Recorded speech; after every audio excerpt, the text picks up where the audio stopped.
السلام علیکم۔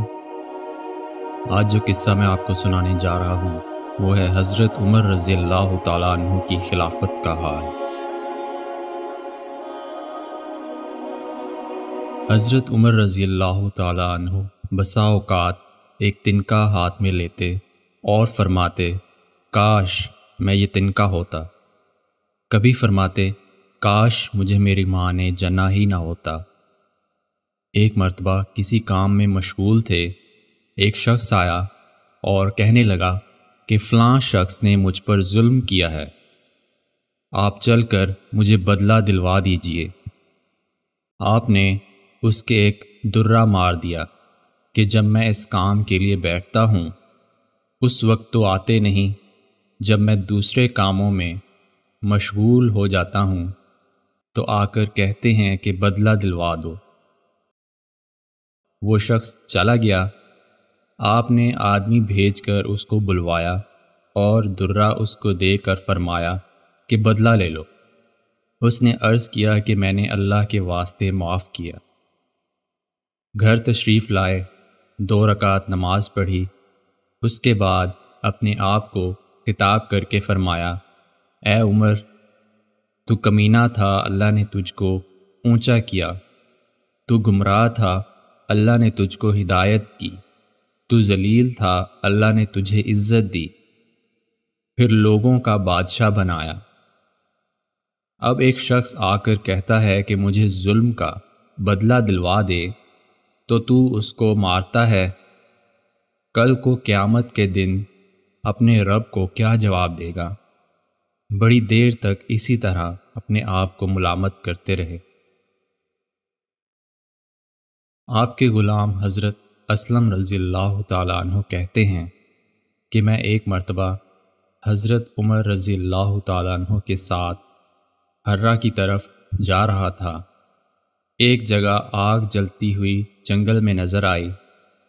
حضرت عمر رضی اللہ تعالیٰ عنہ نے فرمایا کہ شاید یہ کوئی قافلہ ہے جو رات ہو جانے کی وجہ سے شہر میں نہیں گیا، باہر ہی ٹھہر گیا، چلو اس کی خیر خبر لیتے ہیں، رات کو حفاظت کا انتظام کریں۔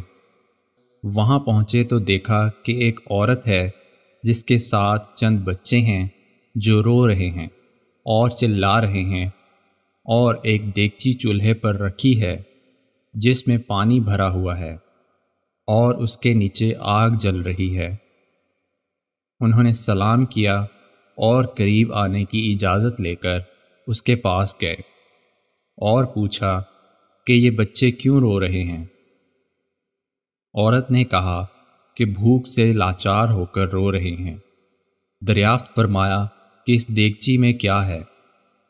عورت نے کہا کہ پانی بھر کر بہلانے کے واسطے آگ پر رکھ دی ہے کہ ذرا ان کو تسلی ہو جائے اور سو جائیں۔ امیر المومنین عمر رضی اللہ تعالیٰ عنہ کا اور میرا اللہ ہی کے یہاں فیصلہ ہوگا کہ میری اس تنگی کی خبر نہیں لیتے۔ حضرت عمر رضی اللہ تعالیٰ عنہ رونے لگے اور فرمایا کہ اللہ تجھ پر رحم کرے، بھلا عمر کو تیرے حال کی کیا خبر ہے؟ کہنے لگی کہ وہ ہمارے امیر بنے ہیں اور ہمارے حال کی خبر بھی نہیں رکھتے۔ اسلم رضی اللہ تعالیٰ عنہ کہتے ہیں کہ حضرت عمر رضی اللہ تعالیٰ عنہ مجھے ساتھ لے کر واپس ہوئے اور ایک بوری میں بیت المال میں سے کچھ آٹا اور کھجوریں اور چربی اور کچھ کپڑے اور کچھ درہم لیے۔ غرض اس بوری کو خوب بھر لیا اور فرمایا کہ یہ میری کمر پر رکھ دے۔ میں نے عرض کیا کہ میں لے چلوں۔ آپ رضی اللہ عنہ نے فرمایا نہیں، میری کمر پر رکھ دے۔ 2-3 مرتبہ جب میں نے اصرار کیا تو فرمایا کیا قیامت میں بھی میرے بوجھ کو تو ہی اٹھائے گا؟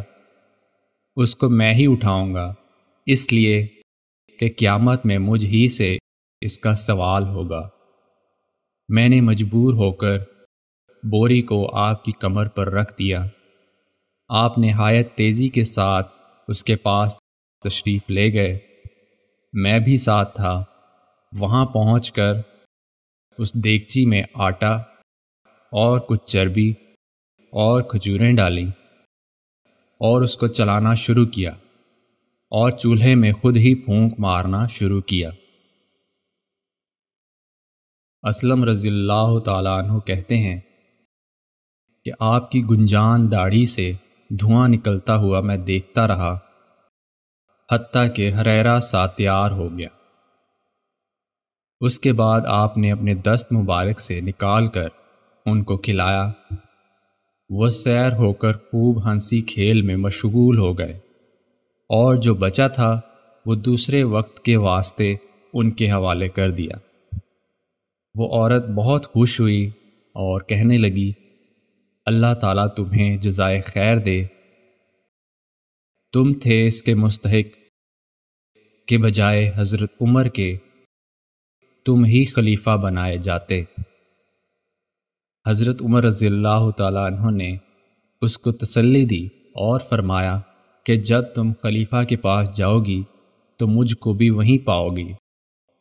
حضرت عمر رضی اللہ عنہ اس کے قریب ہی ذرا ہٹ کر زمین پر بیٹھ گئے اور تھوڑی دیر بیٹھنے کے بعد چلے آئے اور فرمایا کہ میں اس لیے بیٹھا تھا کہ میں نے ان کو روتے ہوئے دیکھا تھا، میرا دل چاہا کہ تھوڑی دیر ان کو ہنستے ہوئے بھی دیکھوں۔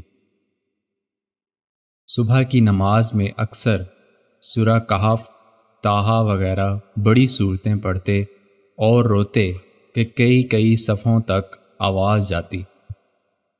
ایک مرتبہ صبح کی نماز میں سورہ یوسف پڑھ رہے تھے، اعوذ باللہ من الشیطان الرجیم، بسم اللہ الرحمن الرحیم، قال انما اشکو بثی وحزنی الی اللہ، پر پہنچے تو روتے روتے آواز نہ نکلی۔ تہجد کی نماز میں بعض مرتبہ روتے روتے گر جاتے اور بیمار ہو جاتے۔ یہ ہے اللہ کا خوف اس شخص کا جس کے نام سے بڑے بڑے نامور بادشاہ ڈرتے تھے، کانپتے تھے۔